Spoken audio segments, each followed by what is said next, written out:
दीपक को तो हम फूंक मार कर बुझा सकते हैं, मगर अगरबत्ती को नहीं, क्योंकि जो महकता है उसे कौन बुझा सकता है, और जलता है वो अपने आप ही बुझ जाता है।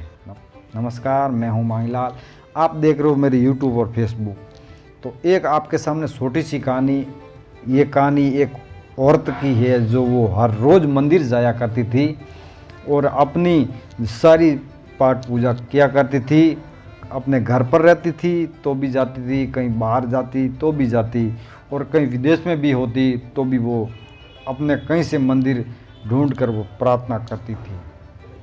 और एक दिन उसने मंदिर जाते जाते इधर आसपास देख रही थी कि क्या चल रहा और क्या हो रहा है, और लोग सब आते हैं।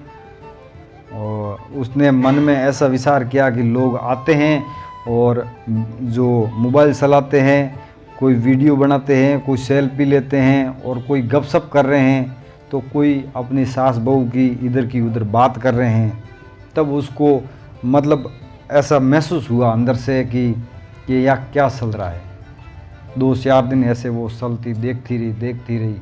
तब एक दिन वो पंडित जी के पास गई और बोली कि पंडित जी एक बात बताइए। जब उस पंडित जी ने पूछा कि बोलिए मैडम जी क्या बात है, तब पंडित जी को उस मैडम जी ने कहा कि यहाँ पे लोग ये ऐसा क्यों पाखंड करते हैं, ऐसी हरकतें क्यों करते हैं।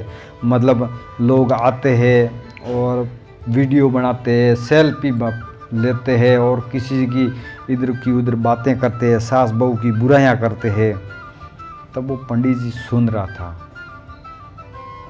तब पंडित जी सारी बातें सुनने के बाद पंडित जी ने कहा कि मैडम जी एक काम कीजिए आप, और जब कल सुबह आप अपने घर से निकलो तब एक पानी का लोटा लेना और उसमें पानी उस किनारे तक भर लेना, और जब वो लोटा तब आप मंदिर आओ, और मंदिर तक वो लोटे से पानी छलकना नहीं चाहिए, और जब तक 4 परिक्रमा लगाओ, और लगाने के बाद मेरे पास आना। इस समस्या का मैं समाधान कर दूंगा और आपको मैं बता दूंगा सारी बात कि ये ऐसा क्यों करते हैं।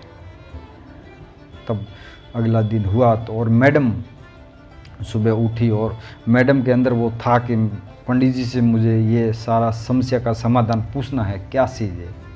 तब मैडम जल्दी वो अपना जल ले, और मैडम का सारा ध्यान उस लोटे के ऊपर रह गया। जब घर से निकली तब से लेके वो मंदिर पे जो 4 परिक्रमा लगाई, उसके बाद पंडित जी के पास गई, तब तक वो उनका ध्यान उस लोटे के ऊपर रहा कि लोटे से पानी बाहर ना चला जाए। तब वो परिक्रमा लगाने के बाद पंडित जी के पास आई मैडम और पूछा कि पंडित जी अब बताइए मुझे कि वो समस्या का समाधान क्या है।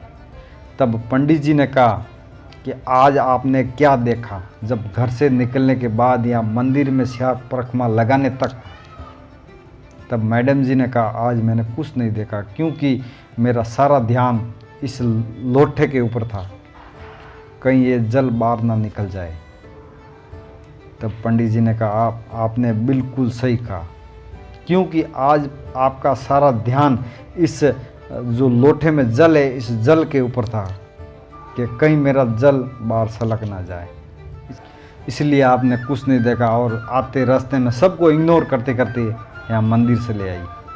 तो मैं आपको आगे से कहता हूँ, जब भी आप मंदिर आओ और जब भी आप अपना सारा ध्यान अपनी जगह पर लगाइए और अपने जो भक्ति में लगाइए, जो सारा ये जो पखंड है दिखना बंद हो जाएगा। इसलिए पंडित जी सारी बात मैडम जी को समझाई और कहा कि आगे से कभी भी आपको ये सब दिखना बंद हो जाएगा।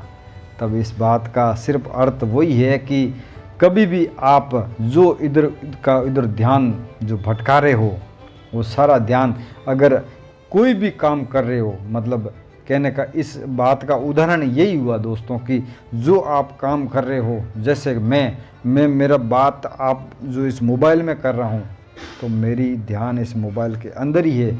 मेरे बाजू में कुछ भी पटापट बज रहे हैं, लेकिन मैं वो चीज़ नहीं देख रहा हूँ। इसलिए मैं आप लोगों को ये बात बता रहा हूँ।